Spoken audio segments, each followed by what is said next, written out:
Students, we discussed just now the mechanism of Sn1 and Sn2.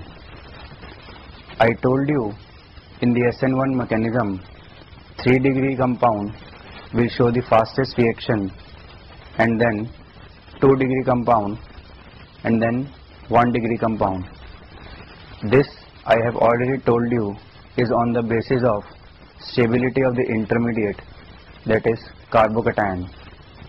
Students, as we discussed about Sn1 and Sn2 mechanism, in the Sn1 mechanism we know that 3-degree carbocation is more stable than a 2-degree carbocation, then we have a 1-degree carbocation.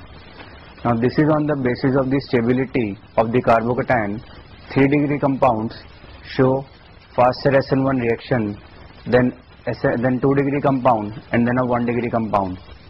Similarly, in the Sn2 mechanism, 1-degree compound will show the fastest reaction, then a 2-degree compound and then a 3-degree compound.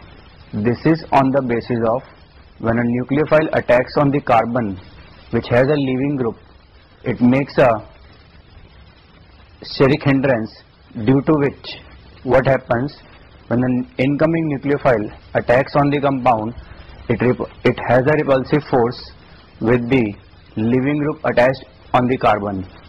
Therefore, we say that 1-degree compound will show the fastest Sn2 reaction, and then a 2-degree compound, then we have a 3-degree compound. Now, in the rate law equation of Sn2 mechanism, we saw that it is K, that is a rate constant, into concentration of the substrate into the concentration of the nucleophile. Now, as we can see in the rate law mechanism, that Sn2 mechanism will be more fastest if the concentration of nucleophile is high or the strength of the nucleophile is also high.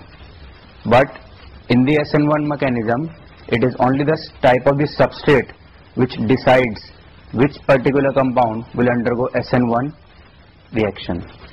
So as of now, what we can say is, based on the degree of the compound, that is 1 degree, 2 degree or 3 degree, and the strength of the nucleophile as well as the concentration of the nucleophile, we can actually decide whether a particular reactant given to us will undergo Sn1 mechanism and a Sn2 mechanism. The major difference between these two mechanisms is, in the Sn1 mechanism, because a carbocation is formed, that is intermediate, it will undergo rearrangement if at all is possible in the compound, whereas in the Sn2 mechanism there is no carbocation formation, so there is no chance of the rearrangement at all. So briefly we can now say that in Sn1 mechanism there is a product formation with a rearrangement, whereas in Sn2 mechanism there is a product formation without rearrangement. This is all about the Sn1 and Sn2 mechanism, and these are the reactions actually which are being majorly shown by, that is alkyl halides. Now these type of reactions, that is nucleophilic substitution, are also being shown by alcohols, that is ROH. Now basically, if we see the reaction mechanism, as I already told you in the layout of the reaction mechanism, where I said if an aromatic compound is there in the reactant, then what you need to do is, first of all, identify which reactant it is. If it is an aromatic compound, then it will undergo only one type of a reaction, that is called as electrophilic substitution reaction. Now we have aryl halides also, like we have chlorobenzene, we have iodobenzene, we also have bromobenzene.